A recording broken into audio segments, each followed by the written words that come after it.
Salam sehat sejahtera. Jumpa lagi di channel Mata Ketiga. Hari ini, mari kita kupas sejenak misteri seabad yang belum terpecahkan, yaitu planet ke-9 yang sebenarnya di tata surya. Anda mungkin akan mengatakan bahwa planet ke-9 di tata surya itu bukankah Pluto? Itu kan tertulis dalam buku pelajaran puluhan tahun lalu. Anda benar-benar ketinggalan zaman jika masih berpikir seperti ini. Pada tahun 2006, Persatuan Astronomi Internasional mengumumkan Pluto, planet ke-9 di tata surya, ditendang dari barisan planet besar dan diturunkan statusnya menjadi planet Katai. Orang-orang pun terkejut mendengar pengumuman itu, terutama para pecinta astronomi. Benda langit yang sebelumnya diakui sebagai planet ke-9 di tata surya ini dapat dikata telah menjadi pengetahuan umum di abad ke-20. Kenapa Pluto ditendang dari jajaran planet besar? Kisah ini berawal dari lebih dari seabad silam. Keajaiban kanal di planet Mars.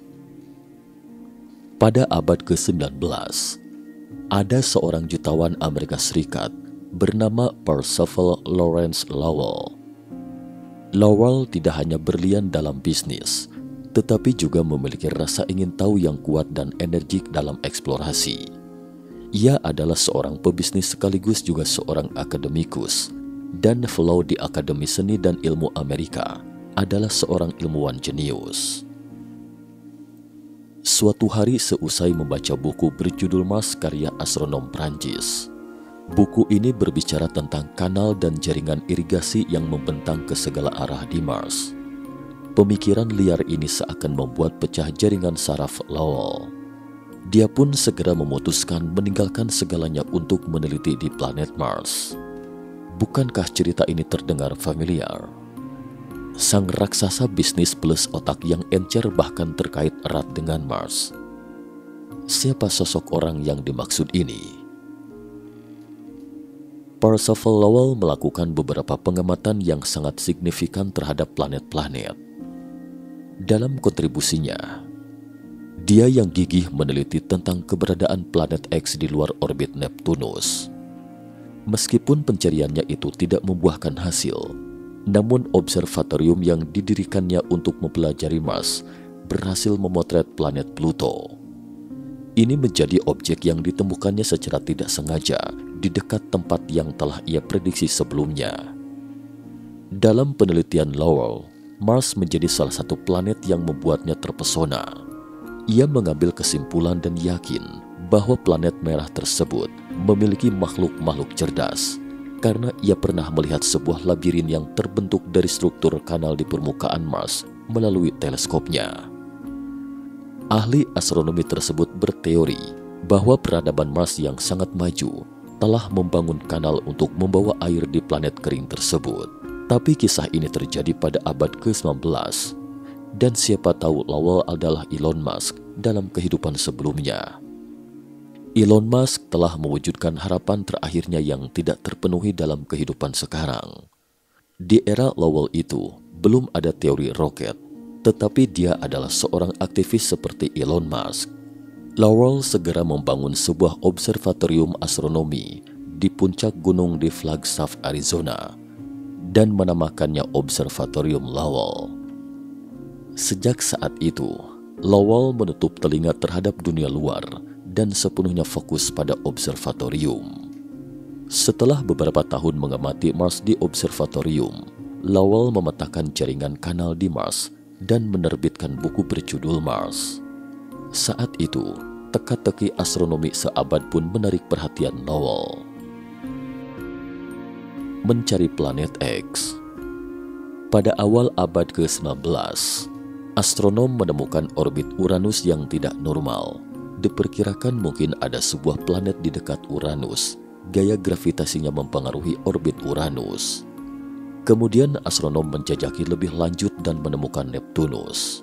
Dengan demikian, Neptunus pun menjadi planet terbesar ke-8 di tata surya. Tetapi anehnya, 2 tahun setelah menemukan Neptunus, para astronom menemukan orbit Neptunus juga menunjukkan tanda-tanda gangguan. Jadi, Mereka menduga mungkin tersembunyi sebuah benda langit besar lain, dan jarak benda langit ini juga lebih jauh dari matahari daripada Neptunus. Maka benda langit tak dikenal itu diberi nama planet X. Mendengar kata X ini, mungkin ada yang menganggapnya 10 dalam angka Romawi, dan secara keliru mengira bahwa ini adalah planet ke-10, tapi bukan demikian adanya. X di sini berarti planet misterius. Para astronom memeras otak mereka untuk memecahkan misteri ini, dan Lowell adalah salah satunya. Dia secara khusus menandai area di langit, yang menurutnya kemungkinan besar akan menemukan planet ke-9 di area ini, kemudian memantau area ini selama 8 tahun, tetapi sayangnya, dia belum juga dapat memecahkan teka-teki ini. Setelah tiada pada 12 November 1916, Lowell menyumbangkan sebagian kekayaannya untuk observatorium, dan ia juga dimakamkan di dekat observatorium dengan harapan seseorang dapat memecahkan misteri abad ini dan menemukan planet X. Singkat cerita, pada tahun 1930, seorang astronom yang bekerja di observatorium Lowell tak disangka menemukan planet X ini di area langit yang digambarkan oleh Lowell ketika itu. Jadi untuk mengenang Lowell, astronom menamai benda langit itu sebagai planet Pluto atau disingkat PL, yang merupakan huruf pertama dari nama dan nama keluarga Lowell. Para pecinta astronomi pun bersukacita dan bersorak, planet ke-9 akhirnya ditemukan. Hingga kemudian, keberadaan 9 planet di tata surya telah menjadi pengetahuan dasar manusia di penghujung abad ke-20. Tetapi keadaan berubah karena temuan baru 2 astronom membuat Pluto di tata surya tidak terjamin statusnya sebagai planet besar. Pada tahun 2006, Pluto diturunkan statusnya menjadi planet Katai oleh Persatuan Astronomi Internasional. 2 astronom yang mendepak status Pluto ini adalah Konstantin Batygin dan Mike Brown dari Institut Teknologi California. Lantas apa itu planet Katai? Mengapa Pluto kehilangan statusnya dan diturunkan tingkatnya menjadi planet Katai? Secara ukuran, planet Katai lebih besar dari asteroid dan bentuknya hampir tampak bulat melingkar. Ketika mendengar kata Katai, jelas ini bukan sesuatu yang bagus untuknya. Ia, Pluto, tidak memiliki salah satu faktor penting dari 8 planet besar lainnya di tata surya: Merkurius, Venus, Bumi, Mars, Jupiter, Saturnus, Uranus, dan Neptunus. Kedelapan planet ini memiliki orbitnya masing-masing, tapi planet Katai tidak. Planet Katai berbagi orbit dengan benda langit lain. Brown dan Batygin menemukan Pluto berbagi orbit dengan benda langit lain di sebuah kuiper tata surya, sehingga Brown dan Batygin memberikan kesimpulan kualitatif bahwa Pluto tidak dapat disandingkan dengan 8 planet lainnya. Ia adalah planet Katai. Ternyata kita telah keliru lebih dari 1 abad. Sukacita para pecinta astronomi ketika itu ternyata hanya kesenangan semu. Jadi, para astronom memulai kembali perjalanan mereka untuk menemukan planet ke-9. Tetapi masalahnya, kemana harus mencari planet ke-9 ini dan di mana arahnya? Ilmuwan NASA pun tak mau ketinggalan. Mereka ikut meramaikan pencarian itu. Gagasan tentang planet X yang dicetuskan oleh Lowell saat itu tidak dapat dipertahankan karena sama sekali tidak ada planet X. Jadi, sebaiknya tidak perlu mencarinya. Di saat orang-orang mulai goyah, bimbang dan bingung apakah akan bertahan dalam pencarian itu, Brown dan Batygin kembali mengusulkan objek penelitian baru yang disebut planet Katai Sedna. Mengapa menjadikannya sebagai objek penelitian? Mari kita lihat dulu gambar ini. Tata surya kita mungkin terlihat seperti ini. Di tengahnya adalah matahari. Dari dalam keluar masing-masing adalah Merkurius, Venus, Bumi, Mars, Jupiter, Saturnus, Uranus, dan Neptunus. Sementara lingkaran luar seperti donat ini adalah sabuk Kuiper dan berisi banyak asteroid, planet Katai, dan benda langit lainnya. Lapisan terluar terdapat awan Oort berbentuk bola. Apa yang ada di awan Oort ini sebenarnya? Saat ini hanya bisa menduga-duga karena tidak ada yang tahu, jaraknya terlalu jauh.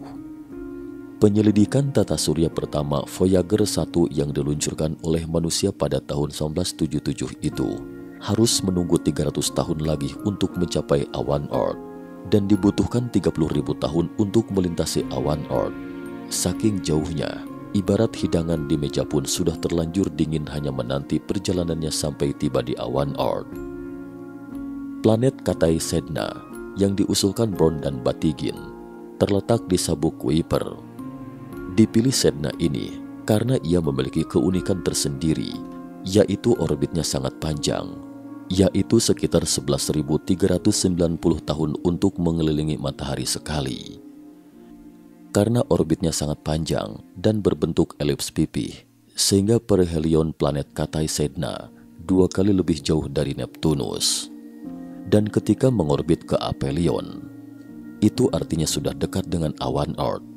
Tak ada yang bisa menjelaskan mengapa planet Cathay ini memiliki orbit yang sangat elips. Menurut Brown dan Batygin, bahwa penjelasan yang paling masuk akal adalah bahwa ada benda langit super besar yang bersembunyi di luar sabuk Kuiper dan kita tidak dapat melihatnya. Benda langit super besar ini menarik planet Cathay Sedna di sepanjang orbit aneh itu. Dan jika dicermati, Sedna bukan satu-satunya benda langit dengan kondisi aneh seperti ini. Brown dan Batygin menemukan 5 lagi benda langit lain dan memiliki orbit unik yang sama dengan Sedna. Probabilitas orbit yang sama pada 6 benda langit di tata surya ini hanya sekitar 7/100.000, suatu probabilitas yang sangat kecil. Jadi hanya ada satu penjelasan yang rasional, yaitu ada benda langit besar yang menarik 6 benda angkasa kecil ini. Lalu benda langit super besar apakah ini? Ada 2 hipotesis populer. Beberapa astronom berpikir itu adalah Cathay coklat yang tersembunyi di luar tata surya. Cathay coklat juga merupakan salah satu jenis bintang. Matahari kita disebut Cathay kuning atau bintang deret utama tipe G. Cathay coklat lebih redup daripada Cathay kuning. Ia adalah bintang pendamping di tata surya awal, yaitu matahari kecil yang relatif redup, dan dapat juga disebut matahari kedua tata surya kita, adalah matahari yang tidak berkembang pada masa awal. Karena Cathay coklat ini terlalu redup dan terlalu jauh jaraknya, jadi kita tidak bisa mengamatinya. Sementara menurut astronom lainnya, bahwa benda langit ini adalah planet besar, yaitu planet ke-9 sesungguhnya yang selama ini kita cari. Berikut mari kita bedah sejenak hipotesis planet ke-9 ini. Menantang teka-teki seabad. Pada Desember 2018, Brown dan Batygin ke Pusat Astronomi Internasional di Onizuka, di Pulau Hawaii. Mereka ingin bersama untuk memecahkan masalah abad ini. Pusat Astronomi Internasional Onizuka, juga dikenal sebagai Hale Pohaku, adalah kompleks fasilitas pendukung untuk teleskop dan instrumen lain yang terdiri dari Observatorium Mauna Kea di puncak Mauna Kea di Pulau Hawaii. Observatorium Astronomi Nasional Jepang di sini memiliki salah satu teleskop astronomi terbaik di dunia yang disebut teleskop Subaru. Teleskop ini memiliki ruang pandang dan perbesaran terbesar. Ruang pandang adalah istilah astronomi yang mengacu pada luasnya langit yang dapat dilihat oleh teleskop. Teleskop Subaru juga dilengkapi dengan kamera khusus yang disebut Hyper Supreme Cam yang tingginya 3 meter dan memiliki resolusi 900 juta piksel, dapat memfokuskan objek setipis rambut manusia. Tentu saja, dalam berbisnis ada istilah nilai barang sesuai dengan kualitas, atau dengan kata lain, biayanya disesuaikan dengan kualitas yang diinginkan. Untuk menggunakan teleskop canggih ini juga tidak gratis. Biayanya $1 AS per detik, atau $3.600 AS untuk 1 jam. Meskipun Brown dan Batygin telah berulang kali melakukan perhitungan matematis dan simulasi komputer, mereka yakin planet ke-9 itu eksis, tetapi planet ini terlalu jauh jaraknya dari matahari, yaitu sekitar 400 hingga 800 kali jarak bumi ke matahari. Jadi perkiraan yang meyakinkan pada kedua orang itu adalah bahwa dibutuhkan setidaknya 10 tahun untuk menemukan planet ke-9. Brown dan Batygin bukanlah Jeff Bezos yang bisa pulang dan pergi keluar angkasa kapan saja dan bisa menggunakan teleskop Subaru dengan bebas tanpa beban. Bezos punya uang segunung yang tak berseri, sementara Brown dan Batygin, dua cendekiawan miskin ini, hanya punya uang yang bisa dihitung dengan jari. Tetapi mereka tetap saja ke Hawaii, karena menurut mereka, bidang astronomi tidak cukup hanya sekedar teori, harus ada gambar dan fakta otentiknya, agar orang-orang menerima teori Anda. Jadi Brown dan Batygin perlu teleskop Subaru untuk menunjukkan gambar planet ke-9, meski hanya seukuran biji wijen sekalipun. Batygin memperkirakan masa planet ini mungkin sekitar 6-10 kali masa bumi. Atmosfernya terutama hidrogen dan helium, sedangkan intinya mungkin berupa batuan dan es. Lokasinya diperkirakan berada di antara Orion dan Taurus. Idealnya memang meyakinkan, tapi kenyataannya pahit. Meskipun Anda menghitung masa planet ke-9 ini mungkin beberapa kali lebih besar dari masa bumi, letaknya terlalu jauh dan redup. Kecerahannya hanya setara dengan planet 21 atau 20 kali lebih lemah dari kecerahan Sirius. Jadi, benar-benar sangat sulit ditemukan. Brown dan Batygin berusaha keras selama beberapa pekan, menghabiskan uangnya setiap hari, seperti kebanyakan anak-anak remaja manja yang hanya tahu menghamburkan uang, tetapi tidak mendapatkan apa-apa. Keduanya mengerutkan kening bingung dan merasa untuk menemukan planet ke-9 itu sama sulitnya seperti orang buta yang mencari sebatang jarum di tumpukan jerami. Brown dan Batygin kembali dari observatorium Lowell tanpa hasil. Saat tertekan dan menemui jalan buntu, ternyata masih ada jalan keluar. Ada kabar baik dari Chili bahwa pembangunan observatorium Vera C. Rubin saat itu hampir selesai. Teleskop super keren ini dapat menangkap semua jenis pemandangan singkat di alam semesta, seperti supernova bintang pulsar. Teleskop ini dapat menangkap puluhan juta objek di langit setiap malam dan sistem komputer yang dilengkapi dengan algoritma AI dan kemampuan mengelola dan pemrosesan data besar. Berikut mari kita jejaki perbandingan sederhana ini untuk mengetahui seberapa hebatnya teleskop baru ini. Teleskop yang membangkitkan harapan. Pada 1970-an, teleskop Smith Inggris membutuhkan waktu 13 tahun untuk menyelesaikan survei lengkap di langit selatan. Pada 1990-an, teleskop satelit sinar X-Rosat yang dikembangkan bersama oleh Inggris, Amerika Serikat, dan Jerman membutuhkan waktu 6 bulan untuk melakukan survei terhadap semua benda langit yang memancarkan sinar X di langit. Tetapi teleskop di Observatorium Vera C. Rubin dapat melakukan pemantauan terhadap semua bintang di seluruh langit selatan setiap 3 malam. Contoh sederhana misalnya, satelit Rosat hanya dapat melakukan sensus untuk orang tua, sedangkan teleskop di Observatorium Vera C. Rubin dapat melakukan sensus semua populasi. Selain itu, kecepatannya juga 60 kali lebih cepat dari satelit Rosat dan 1583 kali lebih cepat dari teleskop Smith. Brown dan Batygin percaya bahwa menemukan planet ke-9 dengan peralatan secanggih ini mungkin tidak lama lagi, tetapi mereka yang bertentangan juga tidak menganggur.